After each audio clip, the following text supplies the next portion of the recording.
अ, ସମସ୍ତଙ୍କୁ ରାକ୍ଷୀ ପୂର୍ଣ୍ଣିମାର ହାର୍ଦ୍ଦିକ ଅଭିନନ୍ଦନ।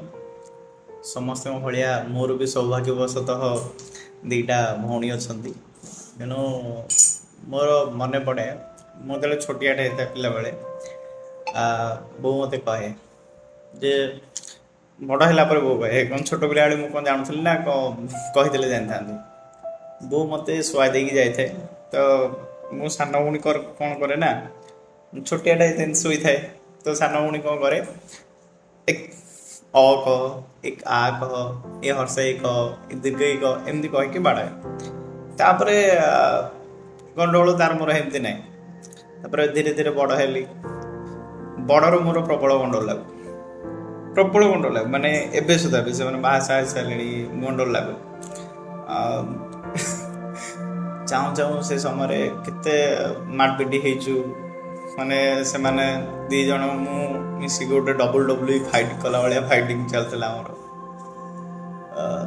ସମସ୍ତେ ଏକାଠି ବହୁତ ଖୁସିରେ ଥିଲୁ ପିଲାବେଳେ। ଏବେ ସମୟ ଆସିଲା, ଧୀରେ ଧୀରେ ସେମାନେ ବି ଅଲଗା ହେଇଗଲେ।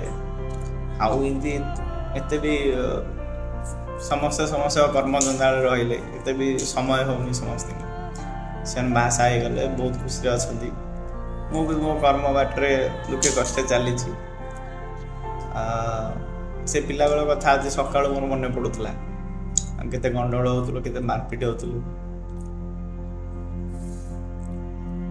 ଧୀରେ ଧୀରେ ଆମେ ସମସ୍ତେ ମନରେ ସିନା ଏକ ଅଛୁ, କିନ୍ତୁ ପାଖରେ କେହି ନାହିଁ।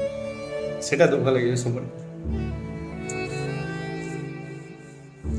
ମନେ ପକାଏ ସମସ୍ତେ, କହେନି କେତେବେଳେ ମନେ ପକଉଛି।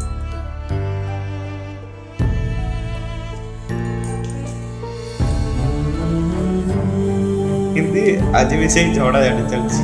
ଆଜି ବି ସେମାନେ ଆସନ୍ତି, ରାକ୍ଷୀ ବାନ୍ଧନ୍ତି। ମୋର ଗୋଟେ ରୁଲ୍ ଥାଏ, ମୁଁ କହିକି ଇଏ ଆସିବ ରାକ୍ଷୀ ବାନ୍ଧିକି ଯିବ। ମୁଁ କେହି ପଠେଇଲେ ବାନ୍ଧେ, ବାନ୍ଧିବା ଶିଖିନି ସେଠୁ ଅଲ୍ଟିମେଟଲି ଚାଲେ। ତେଣୁ ଭାଇ ତ କେହି ନାହାନ୍ତି ମୋର ଗୋଟେ ଡ୍ରିମ୍ ଥିଲା, ବଡ଼ ହେଲେ 3 ଜଣ ଏକାଠି ସବୁବେଳେ।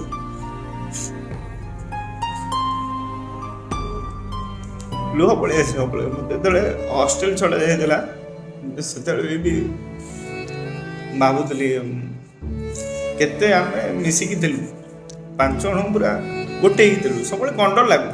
ତେଣୁ ଏବେ ବି ଆପଣମାନଙ୍କ ଭିତରେ, ଭାଇ ଭଉଣୀ ଭିତରେ ଗଣ୍ଡଗୋଳ ଲାଗୁଥିବ। ବେଳେବେଳେ ସେମାନେ କୁହନ୍ତି ଯେ ତୁ କାଲି ବାହାସାହା ହେଇଯିବୁ, ତୁ ସ୍ତ୍ରୀ ଆସିଲେ ପଚାରିବୁନି। ସେଟା ନାହିଁ, ଲାଇଫରେ ସେମିତି ଥାଏ। ଆଜି ଆସିଥିଲେ ଗରିବ ତ କ'ଣ ଦେଇପାରିବି, ତ ବେଶୀ ତ କିଛି ଦେଇପାରିବି।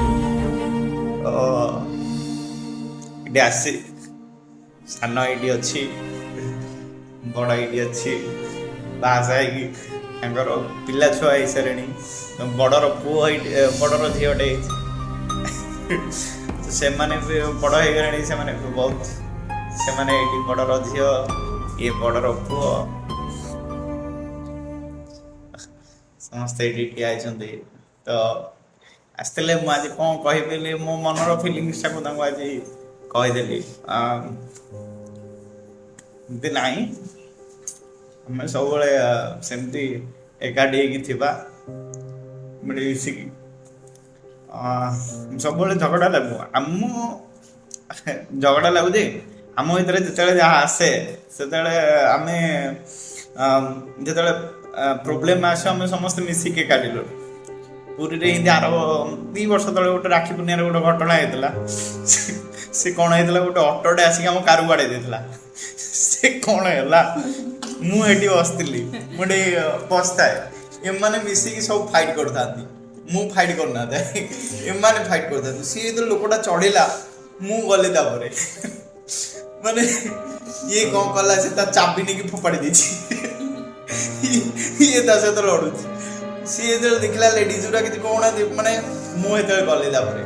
ତେଣୁ ରାକ୍ଷୀ ବାନ୍ଧିବାର କଥା ଖାଲି ଭାଇ ଭଉଣୀକି ରକ୍ଷା କରେନି, ଭଉଣୀ ଭାଇକି ରକ୍ଷା କରେ। ତ एव्री टाइम आपण मैंने भी जिते भी गंडर लगुथे पड़ुथे बेले बेले एमती फिलिंग्स आसे आप एकुटिया बसते आप पिला बेल कथा मन पड़ो माँ कथा मन पड़ो बाबा कथा मन पड़ो तो रिलेसन सब एकाठी केतले कहीं काटू दूरे की जीवे जोटा ट्रू रिलेशनशिप सब झगड़ा लगे तो गोटे गीतटे नथिला तू जदि मागिबु मते सरग चांद तो पाई मु आकाश रे रखिबी पाद हस टिके देखिबाको मुहरे तोर पहरिबी तेर नई सात सागर मो सुना भौणी तू सुखानी मो सुना भौणी तू सुखानी मो जीवन हसे परा तू हसरे